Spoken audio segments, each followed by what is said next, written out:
მოგესალმებათ ნიკოლოზ კარტოზიას პოდკასტი. დღევანდელი თემაა სამოქალაქო თავდაცვის სწავლება სკოლებში. აუცილებლობა, რომელიც სიცოცხლეს იცავს. სკოლებში სამოქალაქო თავდაცვის სწავლება სასიცოცხლოდ მნიშვნელოვანია. ვინაიდან თანამედროვე სამყაროში ბუნებრივი კატასტროფები, ტექნოგენური ავარიები თუ სხვა კრიზისული სიტუაციები მოულოდნელად ხდება. განათლების სამინისტროს მიერ ამ საგნის სასწავლო პროგრამაში შეტანა ახალგაზრდებს მოამზადებს რეალური გამოწვევებისთვის და მათ უსაფრთხოებას უზრუნველყოფს. სამოქალაქო თავდაცვის სწავლება ბავშვებს არამხოლოდ უსაფრთხოების წესებს ასწავლის, არამედ მათ კრიზისულ სიტუაციებში მართვასაც უნერგავს. ეს საგანი მოსწავლეებს განუვითარებს ისეთ უნარებს, როგორიცაა პირველი, პანიკის დაძლევა და სიმშვიდის შენარჩუნება. საფრთხის წინაშე სიმშვიდის შენარჩუნება გადამწყვეტია.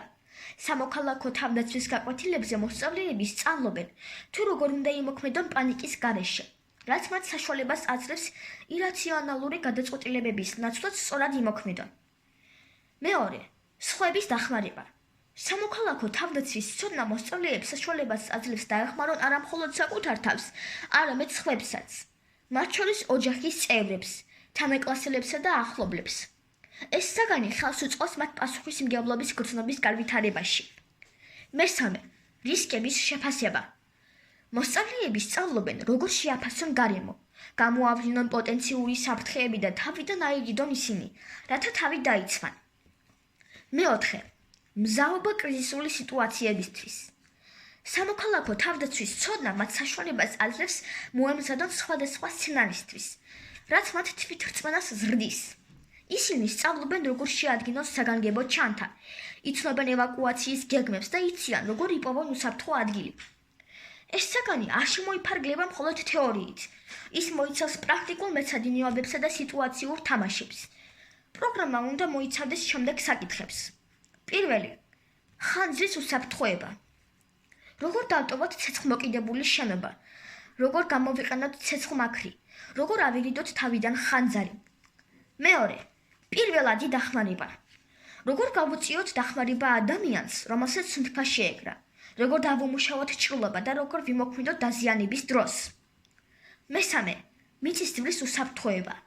როგორ მოვიქცეთ მიწისძვრის დროს შენობაში ან გარეთ, სად უნდა დავდგეთ და სად არა. მეოთხე, ამინდთან დაკავშირებული საფრთხეები. როგორ დავიცვათ თავი წყალდიდობის, ქარიშხლისა და ელვის დროს. მეხუთე, ქიმიური და ბიოლოგიური საფრთხეები. როგორ ვიმოქმედოთ ტოქსიკური ნივთიერებების გაჟონვის შემთხვევაში. მეექვსე, ევაკუაციის წესები. როგორ მოვემზადოთ ევაკუაციისთვის და რა ნივთები უნდა იყოს საგანგებო ჩანთაში და როგორ შევინარჩუნოთ კონტაქტი ოჯახის წევრებთან. სამოქალაქო თავდაცვის სწავლება ბავშვებს ეხმარება გაიზარდონ ძლიერ, პასუხისმგებლიან და თვითდაჯერებულ მოქალაქეებად, რომლებიც მზად არიან ნებისმიერი გამოწვევისთვის. განათლების სამინისტრომ ამ საგნის სასწავლო გეგმაში ჩართვით უნდა უზრუნველყოს, რომ ყველა მოსადი ფლობდეს ამ აუცილებელ ცოდნას. ახლა კი დაგამშვიდობებით. მომავალ პოდკასტამდე.